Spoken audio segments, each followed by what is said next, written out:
Hey, Dr. Juice here. Another episode of Juice TV. We're on the shore of Lake Superior, and I've done years of research on some Indian cairns, rock structures, archeoastronomy structures that my theory is they were used to predict spawning times of trout so the early natives could put in their supply for the winter. It was 60 to 70% of their food. They had to know when the lake trout were up on the reefs.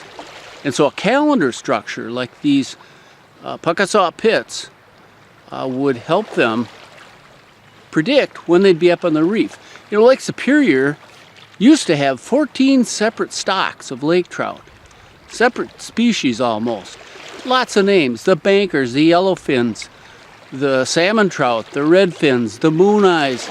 I mean, there were a lot of these that the fishermen could tell they were different, and they spawned at different times on the cobble beaches under the water, finding their way back by the smell of the eggshell from last year that had hatched.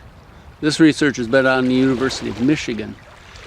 And so a medicine man, having the knowledge of putting these rock structures, sighting like a rifle sight at the setting of the sun on the solstice, would be a calendar structure. But also in the fall, they started putting these rocks and these structures aimed with the sunset when the trout were spawning on that particular reef.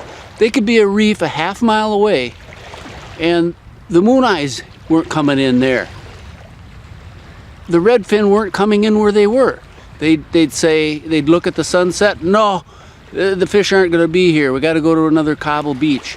They'd get to the other cobble beach, and the medicine man would line up these pits with the sunset, and that was the day. It might be September 15th, October 10th, November.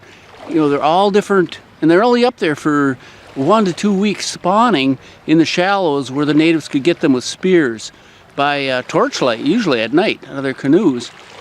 And so the medicine man was hot stuff by predicting when these fish were going to be on the reef, and they'd go out the next evening. Sure enough, the fish were there, the big 20, 30-pound redfins. They'd spear them, they'd put them in for the winter, because it was 60% of their food. To live up in this area was harsh.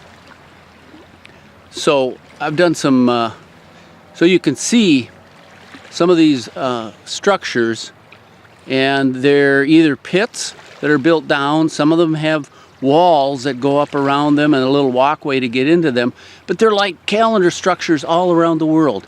Stonehenge, the medicine wheel out in Montana, the Mayan ruins. The Mayans were so exact they could tell the year of Venus within a couple minutes by analyzing through their structures.